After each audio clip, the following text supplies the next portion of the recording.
దేశవ్యాప్తంగా ఎంతోమంది అత్యంత భక్తితో ఎదురుచూస్తున్న క్షణం అయోధ్యలో శ్రీరాముడి ప్రాణప్రతిష్ఠ మహోత్సవం. అయితే ఇన్నాళ్ళు అయోధ్యలో పూజలు అందుకుంటున్న రాముల వారు ఎలా ఉంటారు? సోదరులతో కలిసి కొలువు తీరి హారతులు అందుకునే రామయ్య దివ్యరూప దర్శనం ఇదిగో ఇదే. ఇన్నాళ్ళు రామ్లల్లాగా పూజలు అందుకుంటున్న ఆ శ్రీరాముడి కొలువు మూర్తులను శ్రీరామ జన్మభూమి తీర్థక్షేత్ర ట్రస్ట్ పోస్ట్ చేసింది. తలపై రత్నఖచితమైన పొడవాటి కిరీటంతో, నుదుట తిరునామంతో, నల్లటి కురులతో అందాల రాముడు ఎంత బాగున్నాడో చూడండి.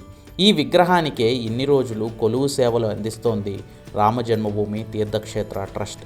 ఇప్పుడు అత్యంత సుందరంగా శ్రీరాముల వారికి ఆలయం నిర్మితమవడంతో ఈ నెల 22న అయోధ్య రాముడు ప్రాణప్రతిష్ఠ గావించుకొని భక్త కోటికి దర్శనమివ్వనున్నారు.